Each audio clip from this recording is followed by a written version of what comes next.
সম্ভবামি সম্ভবামি যুগে যুগে যুগে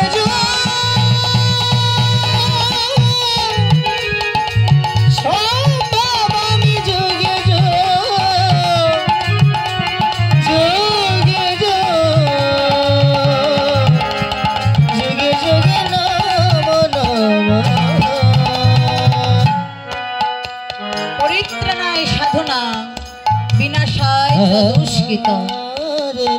धर्म संस्थापनार्थाय सम्भावामि जुगे जुगे हरि बोल। ताहले प्रभु जुगे जुगे अवतीर्ण हलेन केन? साधुदेर परित्राण, दुष्टेर दमन और सृष्टि रक्षा এই তিনটি কারণে তিনি যুগে যুগে অবতীর্ণ হলেন। হরি বল। তাহলে প্রভু সেই প্রীতির মূর্তি ধারণ করলেন। শুধু তাই নয়, আর কি করলেন? জয় রাধে নিতাই গৌর হরি বল। ওরে আজু কিয়ে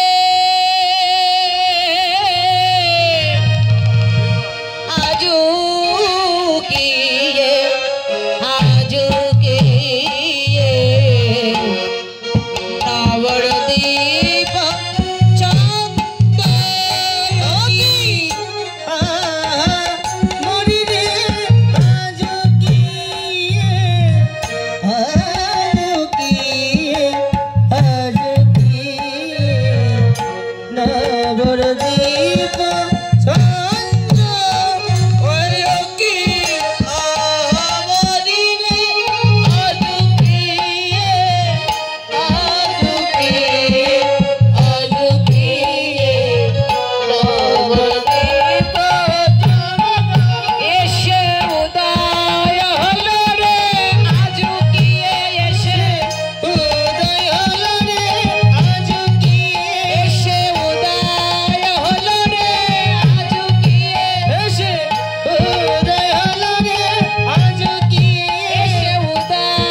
নবদ্বীপ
নবদ্বীপ চন্দ্র সাদের উদয় কখন হয় মায়েরা? কখন হয় গো সাদের উদয়? দুপুরবেলা। কি গো সকালবেলা? সন্ধ্যার সময়? হরি বল। জয় রাধে। জয় রাধে। তাহলে চাঁদের উদয় কখন হয়? রাত্রিতে। কিন্তু আজকে দিনের বেলায় চাঁদের উদয় হয়েছে, সে আবার একটি নয় দুইটি চাঁদের উদয় হয়েছে। দেখেছেন আপনারা?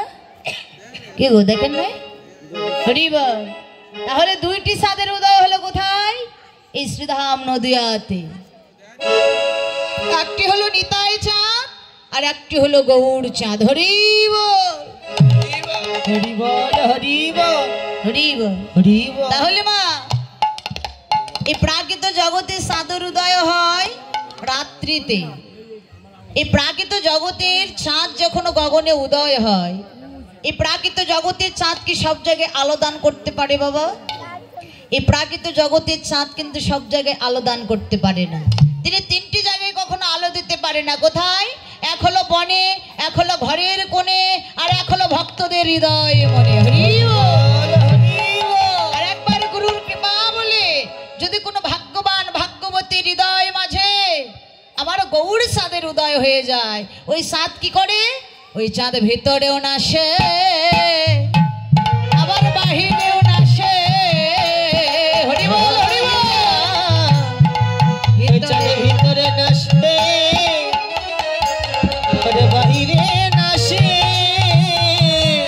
ভিতরেও নাশে আবার বাহিরেও নাশে, ভিতরে নাশে বাহিরে নাশে। একবার আমার গৌর চাঁদে উদয় হলে ওই চাঁদ ভিতরেও নাশে আবার বাহিরেও নাশে। গৌর চাঁদে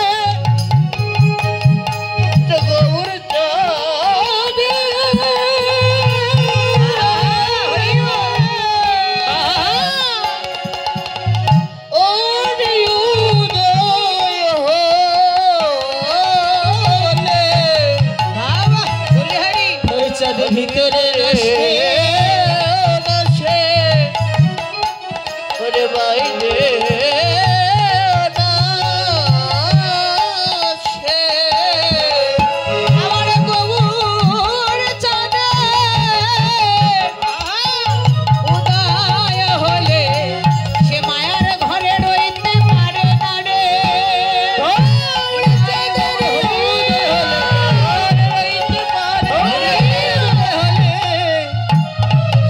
ভিতরে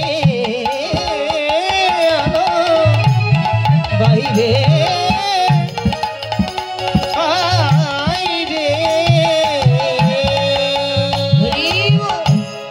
তাহলে মা প্রাকৃত জগতের চাঁদ সব জায়গায় আলো দিতে পারে না।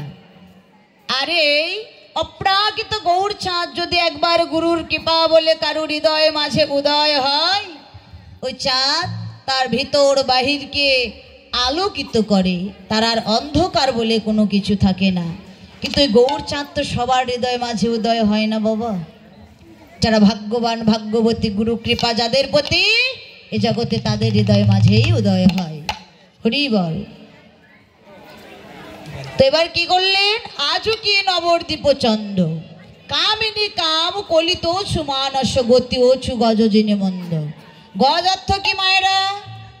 ঘোড়া। ঘোড়া দেখেছেন? গজ অর্থ ঘোড়া, মায়েরা বলছে হাতি। হরি বল। তাহলে গজ অর্থ হলো হাতি। বলুন তো হাতির গতিটা কেমন? চঞ্চল প্রকৃতির। বাবা, হাতির গতি হলো ধীর শান্ত গতি। ব্রজের ভাব কয়টি? ব্রজের ভাব হলো পাঁচটি। কি কি? শান্ত, দাস্য, সখ্য, বাৎসল্য আর মধুর। প্রথমেই বললেন শান্ত, ধীর গতি। তো হাতির গতিটা হলো ধীর শান্ত গতি। তো আমাদের ভজনের গতিটা কেমন হতে হবে মায়েরা? ধীর গতি না, তোমার মনে হয় চঞ্চল গতি। দেখেন না, কখনো কিন্তু কথা বন্ধ হয় না মায়েদের। আর বাবারা দেখেছে তাদের কোনো কথা, একটা কথারও শব্দ হয় না। হরি বল। তো চঞ্চল মনে কখনো গৌর গোবিন্দ ভজন করা যাবে না মা। এই কীর্তন শুনতে এসেছেন, এর মাঝে যদি আন কথা বলা যায় সেটা অপরাধ হয়। তো পৃথিবীতে সব অপরাধের ক্ষমা আছে, বৈষ্ণব অপরাধের কখনো ক্ষমা নেই। হরি বল। তো কষ্ট করে এসেছেন কিছু পাওয়ার জন্য, কিছু পেতে এসে যদি অপরাধ হয়ে যায় তাহলে কিন্তু সেই অপরাধের কখনো ক্ষমা নেই।